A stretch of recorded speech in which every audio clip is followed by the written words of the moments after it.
solve this equation, 2 sine squared of x cosine of x minus cosine of x equals 0. And x has to be between 0 inclusive and 2 pi exclusive. So when solving equations, there's several things we should be looking for. The first thing we want to look for is possible factorizations, because factored forms are much easier to work with than non-factored forms as far as solving, particularly, of course, when you have a 0 on one side of the equation.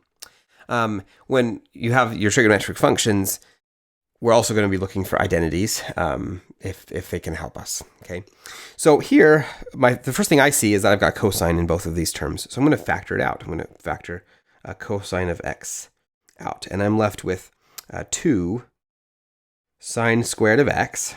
Okay, and then I pulled it out here, and then minus, here I pulled that out, so I'm just left with a 1. Okay, and that's equal to 0. Now this is now a factored form, and that's useful to me because that lets me break this equation into 2 parts. Using the zero product property, if something times something equals 0, that means one of those things has to equal 0. So either cosine of x equals 0 or 2 sine squared of x minus 1 is equal to 0. Now each of these, the variable shows up only once, and when your variable only shows up once, that usually means you can just solve for the variable. So here cosine of x equals 0. Now I just need to use what I know of the unit circle. Where does the cosine equal 0? And that is at pi over 2 and at 3 pi over 2. Okay, those are the only places between 0 and 2 pi where the cosine of x is equal to 0. Here, I have to do a little bit more work. If we add 1 to both sides, we get 2 sine squared of x equals 1.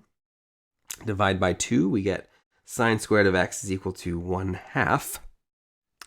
And then take the square root, and we get sine of x equals plus or minus, the square root of 1 is 1, and then the square root of 2.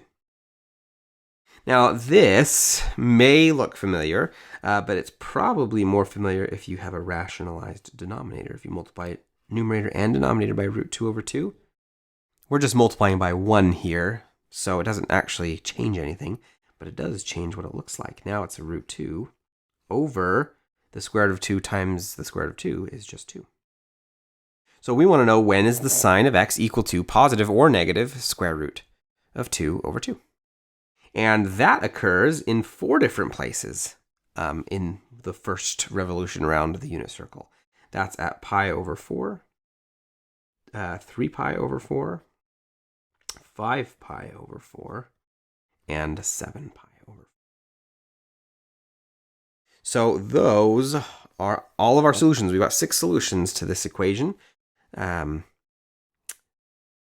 Places in the first quadrant, the first revolution around the unit circle, where this is equal to 0.